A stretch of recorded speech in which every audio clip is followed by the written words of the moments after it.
Sound of a single, crisp smartphone notification ding echoes in a quiet space. That sound. You know it. Your heart might have just skipped a beat. Your thumb might have twitched. A tiny part of your brain just lit up, whispering, "Check me." What if I told you that your reaction isn't a choice? That it's a programmed, automatic response, almost identical to what a Russian scientist discovered over a century ago, with a group of drooling dogs? This is the story of how you became Pavlov's dog. And more importantly, how to break the leash. Let's rewind. In the 1890s, Ivan Pavlov wasn't studying psychology, he was studying digestion. He noticed his lab dogs would start salivating not just when they saw food, but when they saw the lab assistant who brought the food. Curious, he introduced a neutral signal, a bell. At first, the bell meant nothing.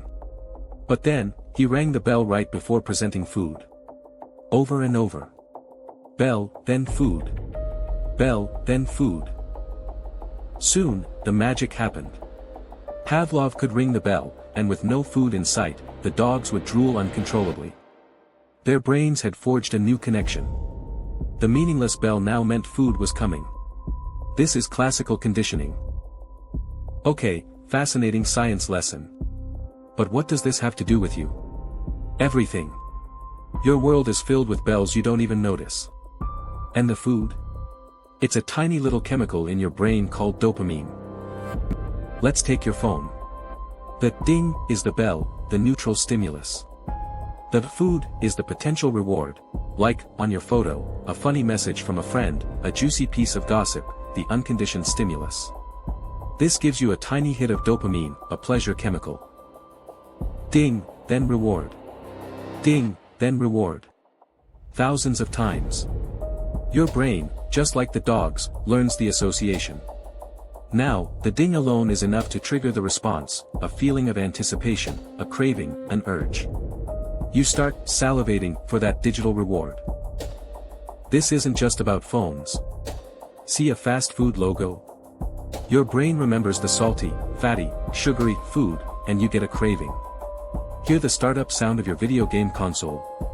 Your brain anticipates the thrill of the game. That feeling of dread when you hear the work email notification. Same mechanism. A negative association has been conditioned. Deep in your brain, you have a reward pathway.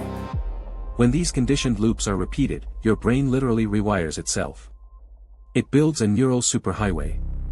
The conditioned response becomes so fast, so automatic, it feels less like a decision and more like a reflex. This is the root of habit, and the foundation of addiction. So are we doomed? Forever destined to drool on command? No. The beauty of Pavlov's research is that it also shows us the off switch. You can become the scientist in your own experiment. The first technique is extinction. Extinction is simple, you ring the bell, but the food never comes. When Pavlov kept ringing the bell without providing food, the dogs eventually stopped salivating. For you, this means severing the link. Turn off the audible dings and visual badges. The stimulus is gone. The urge will still be there at first, but without the constant reinforcement, the neural connection weakens. The superhighway slowly becomes a dirt road again. Method 2, Stimulus Control. This means changing your environment to remove the bells altogether. If having your phone by your bed triggers mindless morning scrolling, charge it in another room. If the cookie jar on the counter triggers cravings, put it in a high cabinet. Don't rely on willpower alone, redesign your world so willpower isn't needed as often.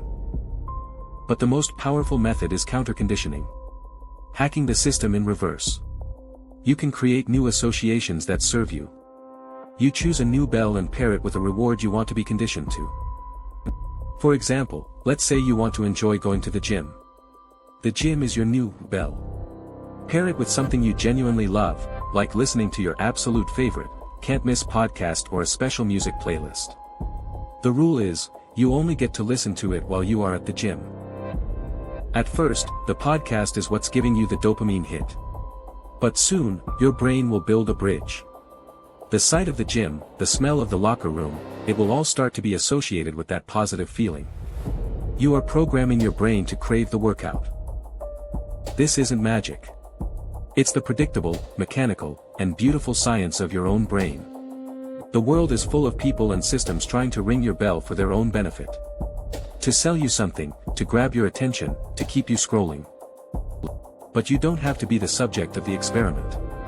By understanding the mechanism, you can pick up the bell. You can decide what stimuli you respond to, what habits you build, and what rewards you seek. You get to be the scientist of your own mind. So the next time you hear that ding, pause. Ask yourself, who's ringing the bell? And is it a tune you want to dance to? The choice, now, is yours.